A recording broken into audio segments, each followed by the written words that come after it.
Bonjour à tous, ravi de vous retrouver pour ce nouveau numéro de Transversal. Tous les sujets d'actualité autour des enjeux de l'Union régionale PACA, CFE, CGC. On va parler aujourd'hui du sujet qui préoccupe les Français, l'inflation. Oui, l'inflation. Alors il n'y aura pas de Mars rouge, vous vous souvenez de cette petite phrase du ministre de l'économie. Néanmoins, le prix de l'alimentation a flambé. On va en parler, c'est un enjeu évidemment pour vous les salariés. C'est un enjeu aussi, on va en parler dans notre émission, pour les entreprises. Évidemment, l'explosion de la facture énergétique notamment, et puis des matières premières. On va en parler avec mes invités. Inflation, un danger pour l'emploi, c'est le titre de l'émission et je vous présente mes invités. Daniel Petrucci, bonjour. Ravi de vous accueillir. Président de l'Union régionale CFE, CGC, PACA. Cette émission, c'est vous qui l'avez voulu. Chaque mois, un thème, une actualité. Aujourd'hui, l'inflation. Et on vous écoutera dans quelques instants. Jean-Luc Chauvin est à vos côtés. Bonjour, monsieur le président. Président de la CCI Aix-Marseille-Provence. Très intéressant d'avoir la CCI parce qu'on entendra aussi la parole des entreprises et la réalité des entreprises car elles créent de l'emploi. Merci d'avoir répondu à notre invitation. Je rappelle que vous êtes vous aussi chef d'entreprise. À vos côtés, Raphaël Bertolon. Vous êtes une habituée de Transversal, Raphaël. Ravi de vous accueillir.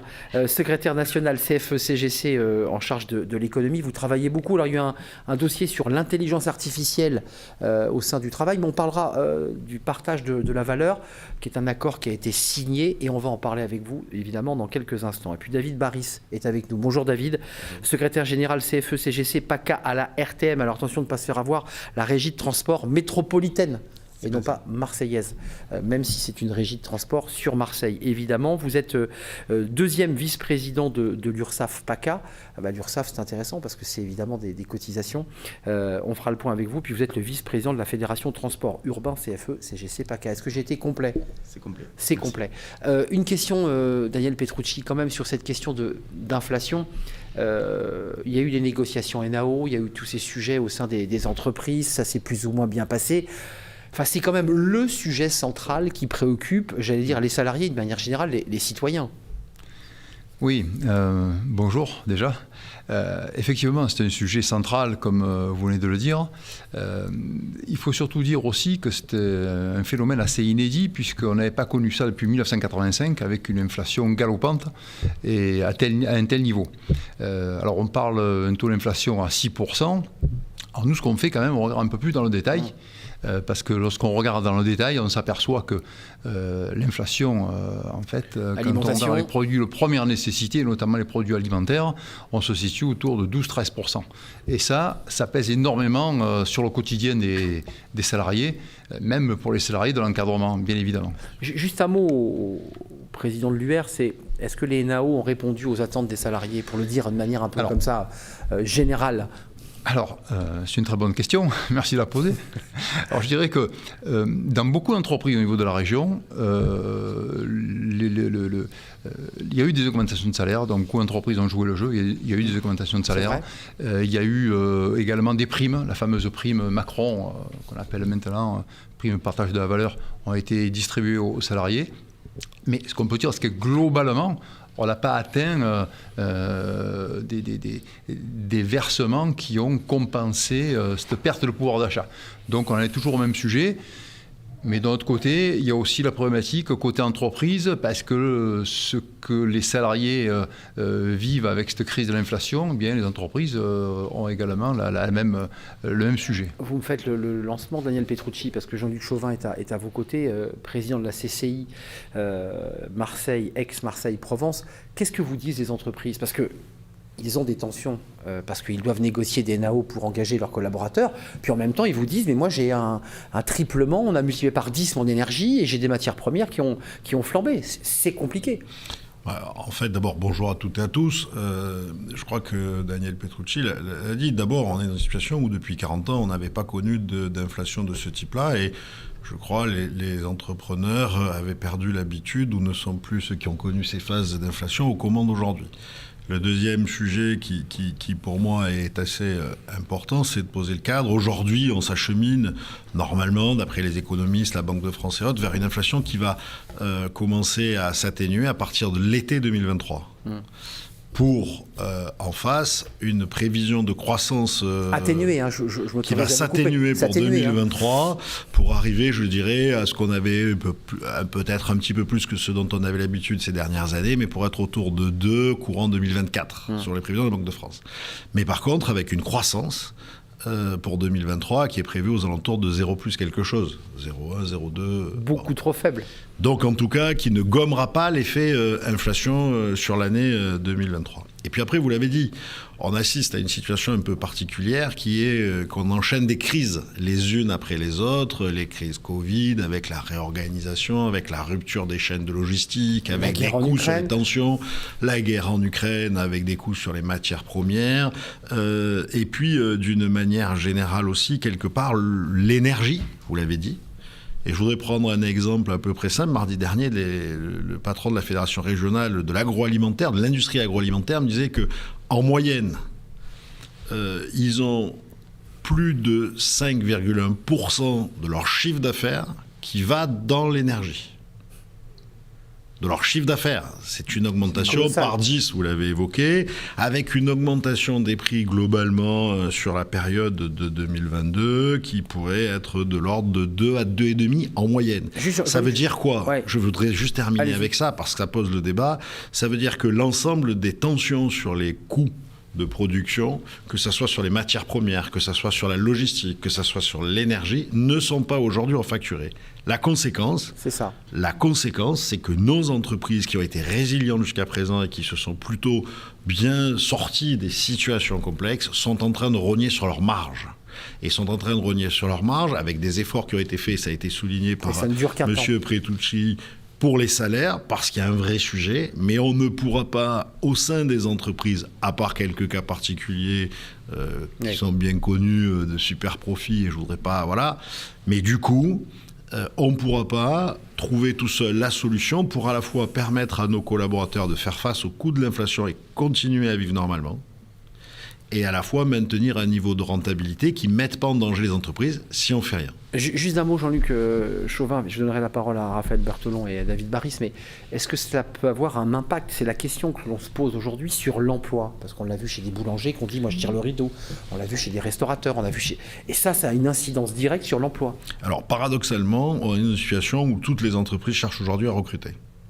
Par contre, en revanche, la difficulté qui va être sur l'emploi, mais d'une manière générale plutôt sur les salariés, c'est qu'on ne peut pas aujourd'hui dans l'entreprise suivre l'évolution des coûts de l'inflation pour les salariés. Et donc là, on a un sujet, il faut impérativement apporter une solution. Moi, je voudrais être dans la solution parce que je trouve que c'est toujours intéressant. Ceux qui me connaissent bien le savent, je le dis depuis très longtemps, la seule solution qui se présente aujourd'hui compte tenu des marges qui sont restreintes et des chocs successifs que l'on vit, c'est une solution qui revient quelque part à faire en sorte, et il faut que les entreprises prennent un engagement ferme là-dessus, qu'avec une diminution des cotisations, on restitue 100% aux salariés pour que les salariés puissent faire face à l'augmentation d'inflation et puissent consommer, ce qui permettra aux entreprises, dans un deuxième temps, progressivement, de maintenir l'emploi, voire le développer, parce que c'est important. Aujourd'hui, les entreprises refusent des marchés souvent, et surtout de recréer, par manque de salariés, et de recréer du coup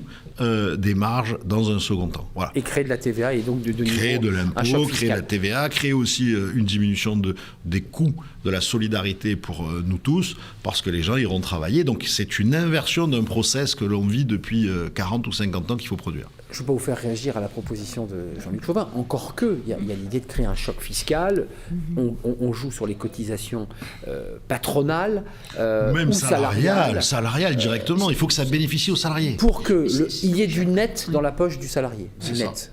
C'est le sens du prime partage de la valeur. Sur laquelle vous étiez négociatrice, dans le cadre de l'accord national interprofessionnel, justement, on a un maintien pour les petites entreprises en dessous de 50 salariés du dispositif très avantageux, justement, d'exonération de cotisations sociales sur la prime partage de la valeur. Juste d'un mot, vous qui avez été la négociatrice CFE-CGC, concrètement, concrètement, ça va marcher comment? L'entreprise dégage du bénéfice, c'est une PME, elle dégage du bénéfice. Alors, et elle le redistribue. Concrètement, comment ça marche? Ce que prévoit la grande avancée de cette ANI, Accord national interprofessionnel, c'est de mettre en place une obligation de négociation pour les entreprises entre 11 et 49 salariés, parce que je rappelle que la participation est obligatoire, mais au-dessus de 50.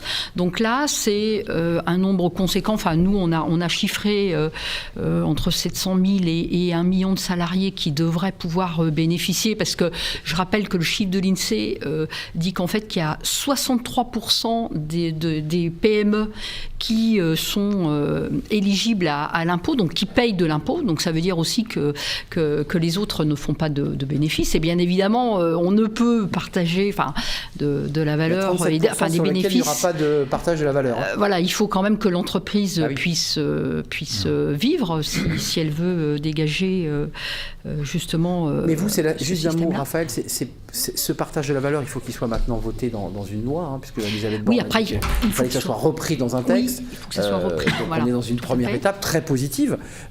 C'est quoi? C'est la solution pour lutter contre l'inflation, en tout cas pour donner un coup de pouce au pouvoir d'achat? Alors, pour nous, c'est clair que la réponse de la CFE-CGC quant au pouvoir d'achat, c'est l'augmentation des salaires pérennes. Je voulais vous l'entendre dire, parce que je ne savais pas quelle était la bonne... bien évidemment. Sonnant et trébuchant.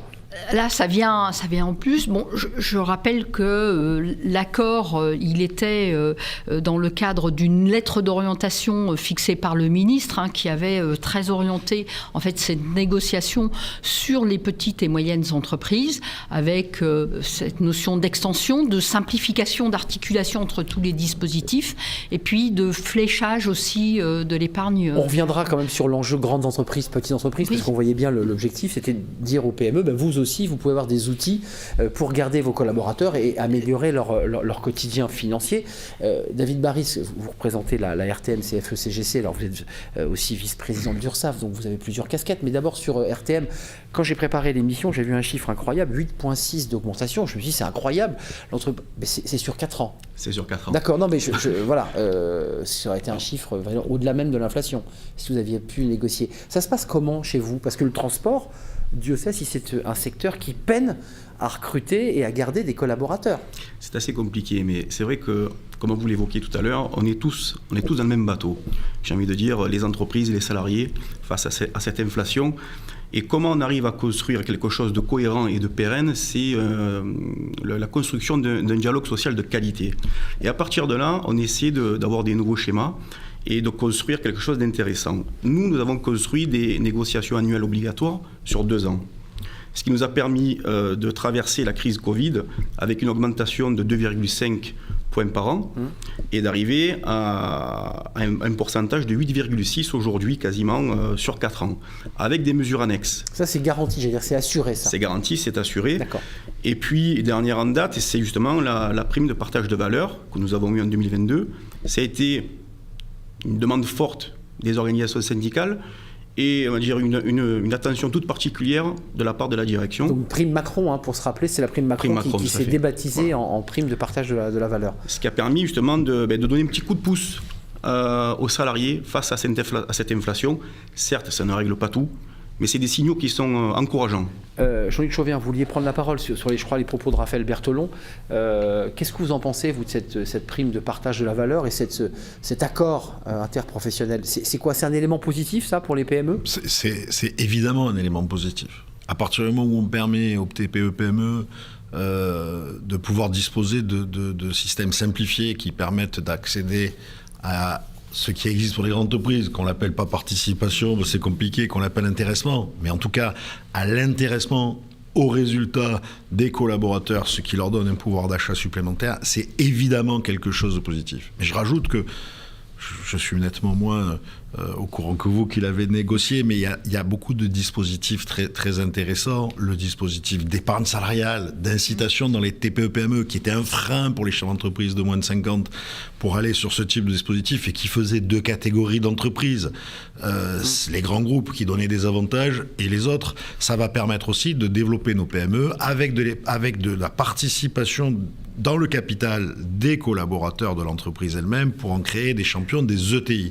Très favorable. Après, on a quand même un sujet, si on se dit les choses, c'est que le temps que ça soit mis en place, d'abord il faut une loi. Bah oui. Et moi j'espère que cette loi sera traduite intégralement in extenso dans le sens du texte, puisque l'accord est signé très largement et rapidement. Mais après, ça va avoir un effet un petit peu décalé de moyen terme. Et on a aussi le court terme. Parce que le court terme, c'est quoi ?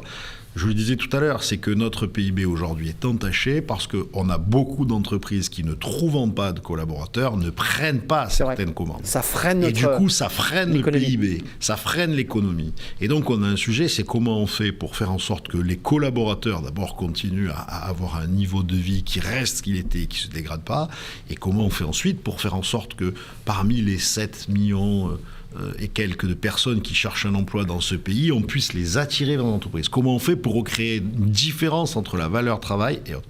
Et là, il faut agir tout de suite, très vite, immédiatement, parce que c'est l'occasion de ces crises, justement, et de ces chocs où les entreprises ont absorbé une partie, et les salariés aussi, avec tout ce qui est passé pendant le Covid de télétravail, où il faut profondément transformer notre modèle pour rester dans cette compétition en France et à l'international.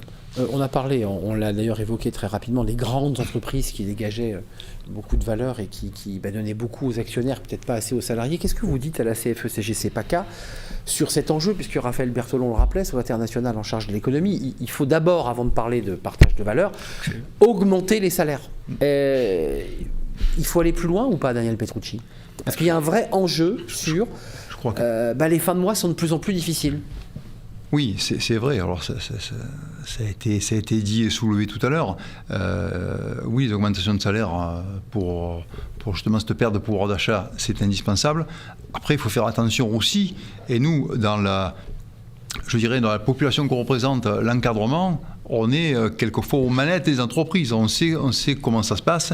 Et on ne peut pas nier qu'il y a une problématique d'inflation pour les entreprises. Vous dites en tirant trop fort, on peut aussi casser l'entreprise, quoi. Non, mais voilà. Donc, Jean-Luc Chauvin le rappelait tout à l'heure. Moi, ce que je dirais, c'est qu'aujourd'hui... On est dans le même bateau, dit David Barry, ça. Oui, non, c'est ça. Aujourd'hui, faut savoir aussi que les taux d'emprunt pour les entreprises ont été multipliés par 2 en 1 an. Clairement. Donc, en termes d'investissement, ça devient plus compliqué. Sans parler aussi des entreprises qui, lors du Covid, ont dû emprunter le fameux PGE, le prêt garanti par l'État, et qui aujourd'hui commence à le rembourser.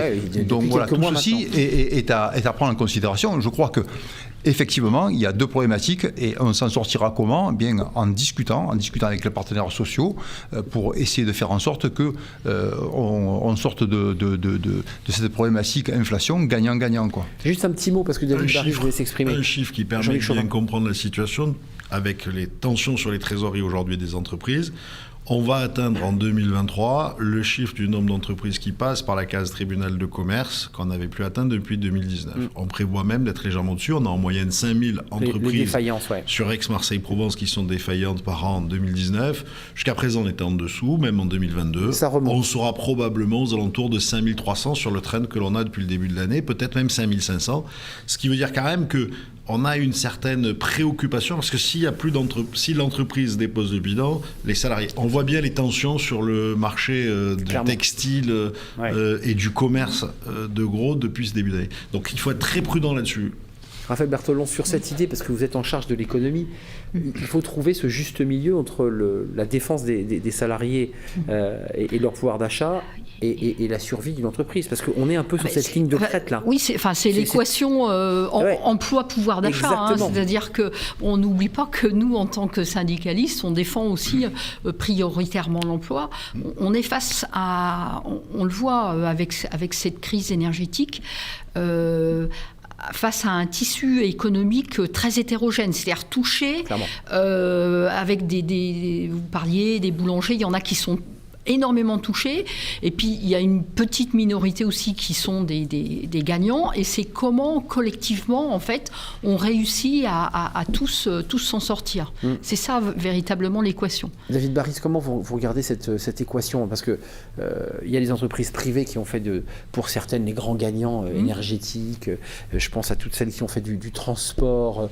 Et il y a les entreprises de transport, mais là où c'est plus compliqué, parce que les marges sont plus faibles. Entreprises de la métropole, parapublic, c'est compliqué. Comment ça se gère, ça? Parce que ce n'est pas l'entreprise privée à proprement parler. Mais écoutez, nous, paradoxalement, on est dans un secteur de la mobilité et des transports où, j'ai envie de dire, on a le vent en poupe. Pourquoi? Parce que la mobilité est un enjeu de demain. Et quand on voit aujourd'hui ce qui est investi par l'État à hauteur d'1 milliard d'euros sur la métropole pour construire le réseau de demain, on se dit qu'on peut être rassuré. Alors certes, il y aura certains emplois qui seront transformés, je dirais. Nous, par exemple, au sein de l'entreprise, avec l'automatisation du métro, par exemple, et la transition énergétique. Donc, mais le rôle des partenaires sociaux sera quand même de faire en sorte qu'ils soient formés et justement d'être repositionnés dans l'entreprise. Mais concrètement, vous dites quoi aujourd'hui? Il ne faut pas accélérer ou il faut mettre la pression sur les entreprises pour qu'elles augmentent les salaires, ou vous dites, autre option, faites un effort sur le partage de la valeur? C'est quoi l'option? Parce que il y a des syndicats qui sont beaucoup plus, j'allais dire, gourmands et exigeants, et vous dites, trouvons le juste milieu. C'est Raphaël Bertolon. Alors, le partage de la valeur, il se fait bien évidemment au sein de l'entreprise, mais également au sein de la nation. Nous, on a voulu rappeler dans notre communiqué sur la signature du partage de la valeur qu'à valeur ajoutée identique, les PME contribuaient à 46% de plus à l'impôt sur les sociétés que les grandes entreprises qui sont beaucoup plus familières des prix de transfert et de toutes les opérations de défiscalisation. Beaucoup sur prime d'intéressement participation, les grandes, mais vous me dites finalement c'est peut-être pas celles qui donnent le plus. C'est pour ça qu'il faut aussi un partage de la valeur au sein même de la chaîne de valeur. Et pour qu'ensuite, au sein aussi des entreprises, ça puisse profiter au plus grand nombre, et au plus grand nombre de salariés dans les petites entreprises comme dans les grandes. Je vous ai vu sourire, Jean-Luc Chauvin. Dans le communiqué de presse et dans le travail qui a été fait par l'équipe de Raphaël Bertolon et par elle-même, on voit quand même un petit décalage. C'est-à-dire les petites, finalement, vont vraiment faire du partage de valeur, pendant que les grosses communiquent dessus, mais le font un peu moins. Est-ce que je me trompe ? Oui, je pense que c'est pas tout à fait de la même façon. Il y a le sujet de la contribution à l'effort national par le paiement de l'impôt, et effectivement, les chiffres sont là et ils ne sont pas discutables. Les TPE-PME contribuent en proportion de façon beaucoup plus importante. En revanche, les grands groupes qui sont dans un modèle international bénéficient d'autres dispositifs. Ceci étant, le partage de la valeur reste un sujet qu'il faut absolument permettre dans tout type d'entreprise. Jusqu'à présent, on avait une vraie rupture à 50. Ça, c'est un premier sujet. Le deuxième sujet, je le redis, il faut que les collaborateurs puissent être mieux rémunérés. Il faut qu'ils puissent rattraper au moins l'écart de ce qu'on appelle l'inflation, mais surtout qu'ils puissent plus consommer. Et donc, pour plus consommer, ça créera de la croissance, ça créera de la taxe supplémentaire et de l'impôt supplémentaire pour l'État, et ça créera du PIB donc supplémentaire on peut aller plus loin et des diminutions. Sur les augmentations de salaire. Mais oui, on est dans un système, mais pour les financer, compte tenu que les marges ont fortement diminué chez la plupart des entreprises avec les tensions. Prenez le BTP. Il y a plus de 11% en moyenne de coûts supplémentaires de matières premières seulement. Mais vous ne pouvez pas repasser 11%. Daniel. Et donc la solution, elle existe, c'est de changer de système tout en assumant que du coup, on va financer le maintien de la protection sociale, parce qu'il faut le maintenir, avec un système Daniel. différent. Deux présidents, l'un à côté de l'autre. Et moi, je dis à ce moment-là, il faut prévoir une diminution des cotisations sociales restituées à 100% ça, vous l'avez dit, Jean-Luc Chauvin. Sur le travail. Oui, mais c'est très important. Vous l'avez dit deux fois. Oui, parce que mais ça vous tient très à cœur. je le dis depuis 2012. J'étais peut-être en avance, c'est toujours pas fait. Il faut peut-être répéter une troisième fois. Daniel Petrucci, dites-nous, parce que c'est intéressant. Non, mais... Président de CCI qui dit, attendez, on peut peut-être aller d'aller encore un peu plus loin, parce que c'est le salaire qui est l'alpha et l'oméga finalement de l'envie de rester dans une boîte. C'est intéressant à entendre quand même. Alors oui, alors moi je voudrais dire deux choses. Alors d'abord, par rapport à cet accord sur l'accord sur le partage de la valeur, ça va dans le bon sens. D'abord, Jean-Luc Chauvin l'a dit tout à l'heure, aujourd'hui, les employeurs ont des difficultés à recruter. Et ça fait partie aussi de ces éléments annexes à la rémunération qui font que ça veut permettre d'abord d'attirer des nouveaux talents et d'en fidéliser d'autres. Ça, c'est la première chose. Après, par rapport à ce que Jean-Luc Chauvin dit,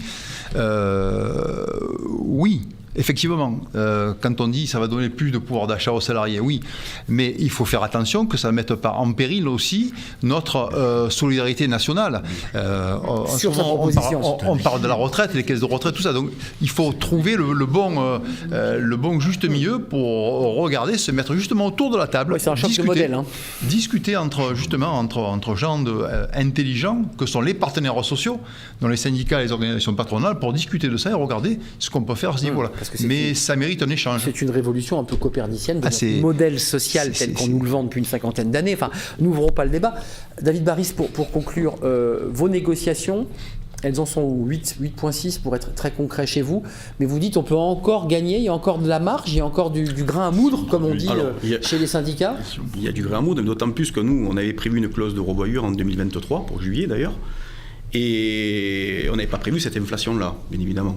Donc à partir de là, on essaiera, en prenant en compte tous les paramètres justement budgétaires, de trouver quelque chose qui pourrait convenir et à la fois à l'entreprise pour la pérennité et surtout aux salariés. Et de marque employeur, je m'autorise à le redire, parce que le transport, notamment les bus, c'est des métiers aujourd'hui qui sont peu attractifs, où il faut mobiliser les collaborateurs pour rester et continuer à faire ce métier qui est un métier très utile. Merci à vous quatre.